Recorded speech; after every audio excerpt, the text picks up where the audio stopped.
صلى عليك الله يا خير الورى تعداد حبات الرمال وأكثرا صلى عليك الله ما غيث هما فوق السهول وبالجبال وبالقرى فوق السهول وبالجبال Donc, cette femme, Ayman, on a dit qu'elle a une histoire avec Zayd ibn Haritha. Qui est Zayd ibn Haritha? Zayd ibn Haritha, c'est un jeune homme qui a été enlevé alors qu'il jouait dans sa tribu, qui était la tribu de Bani Kalb.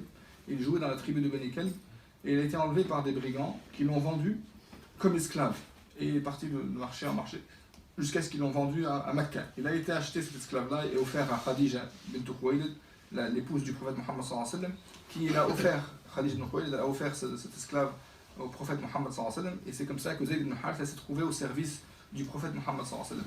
Mais le prophète se comportait avec lui avec tellement un bon comportement, à tel point qu'il a remarqué que le comportement du prophète Mohammed sallallahu alayhi wa sallam avec lui était encore meilleur que ses parents.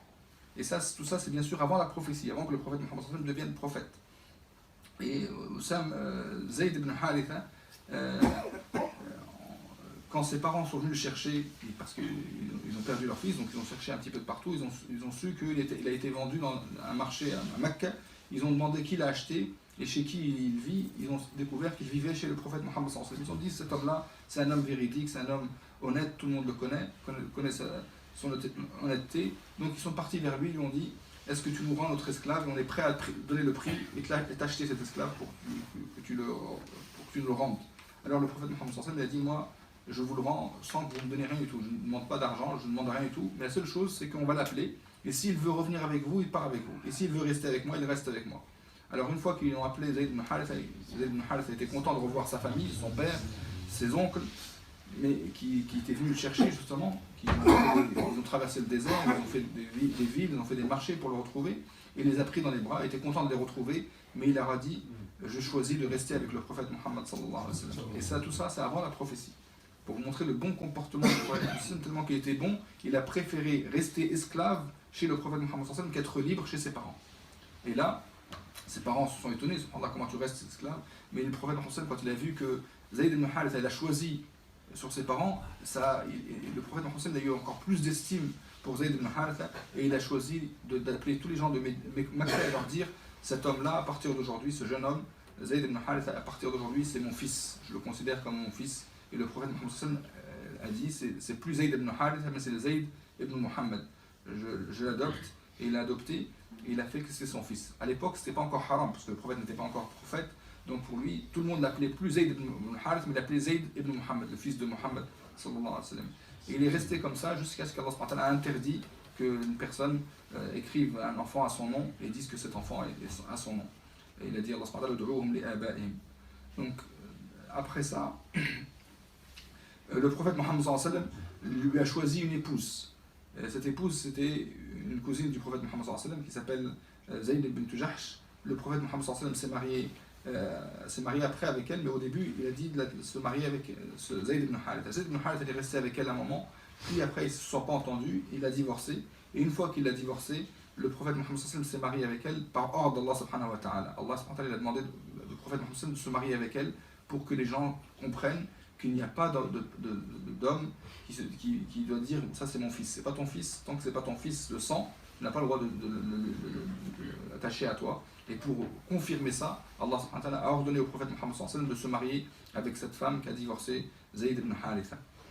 Puis le prophète Mohammed sallallahu alayhi wa sallam a demandé à Zayd ibn Haritha de se marier avec Ayman, cette femme, cette servante qui était au service du prophète Mohammed sallallahu alayhi wa sallam. Il s'est marié avec elle et il a donné naissance à un enfant qui s'appelait Oussama ibn Zayd. Oussama ibn Zayd, c'est l'enfant qui est le fruit de ce mariage.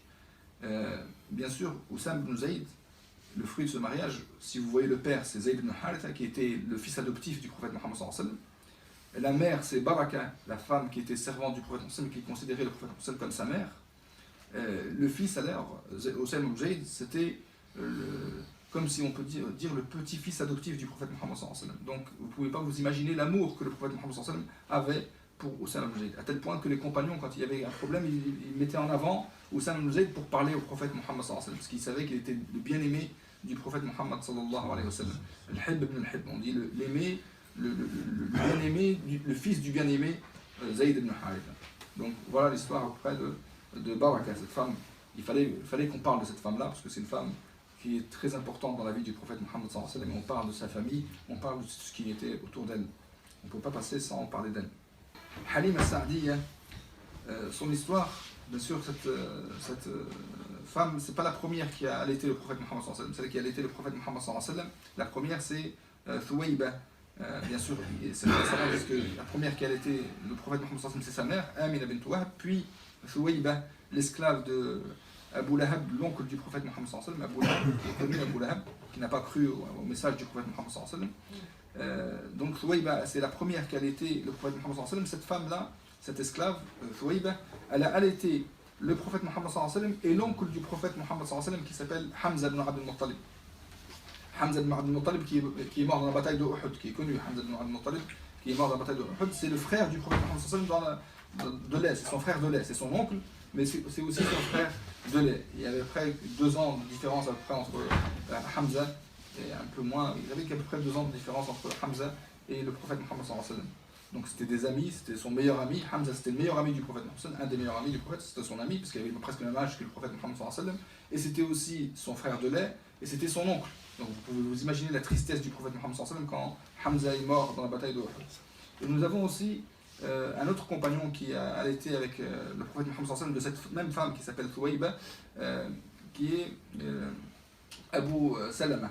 Abu Salama aussi, il a allaité aussi cette femme-là. Donc le prophète Muhammad sallallahu alayhi wa sallam, il a des frères de lait qui sont Abu Salama, Hamza ibn Abd al-Muttalib et le prophète Muhammad sallallahu alayhi wa sallam, tout ça c'est des frères de lait. Abu Salama aussi il a une histoire, on racontera son histoire Inch'Allah dans le Hijra, on parlera de son histoire Inch'Allah avec le prophète Muhammad sallallahu alayhi wa sallam et son épouse Salama. Maintenant on va parler de celle qui a allaité le prophète Muhammad sallallahu alayhi wa sallam, la femme qui est venue de la campagne Bani Sa'd. La campagne de Bani Sa'd, les gens de la campagne en règle générale, ils envoyaient des femmes à Mecca pour prendre les nourrissons. Et c'était une habitude chez les Mécois d'envoyer leurs nourrissons quand ils sont jeunes. Ils les envoient à la campagne pour plusieurs raisons. La première, c'est que l'air de Mecca, ce n'est pas un air qui est très sain pour les enfants, surtout les nourrissons, parce que vous savez que Mecca, c'est un endroit qui est entouré de montagnes. Et c'est un petit peu dur de respirer dans cette ambiance-là, entouré de montagnes. Donc c'est plus sain pour les enfants, pour les nourrissons, de vivre à l'extérieur de la campagne. C'est comme ça que tous les Mécois faisaient, ils envoyaient leurs nourrissons, les nouveau-nés, les envoyaient dans la campagne pour grandir et en même temps apprendre l'arabe, parce que les vrais arabes, ceux qui parlent vraiment la vraie arabe et qui maîtrisent la langue arabe, ce sont les gens de la campagne, c'est vraiment les vrais arabes qui ont une bonne maîtrise de la langue arabe. Autre chose, pour que leur corps soit solide et fort, qu'ils aient une force, donc ils les envoyaient dans la campagne. On dit aussi pour la vue. Pour la vue, ils peuvent voir la vue, l'ouïe, il voit très très loin celui qui vit à la campagne, parce qu'il n'y a pas de mur, il n'y a pas de montagne et tout, il voit à l'horizon, machallah, et donc il a une très belle vue, celui qui vit à la campagne, ils ont une belle vue, ils peuvent voir même le soir, ils voient bien la nuit, ils voient la journée, ils voient très très loin, parce qu'ils n'ont pas de... L'ouïe aussi, ils ont une ouïe qui est très sensible, les gens qui vivent à la campagne, ils peuvent entendre très, très loin, donc c'est très très bon pour le corps, vivre à la campagne c'est très très bon pour le corps, et subhanallah c'est comme ça, c'était l'habitude chez les Mécois de faire ça, donc ils ont envoyé justement leurs enfants à la campagne.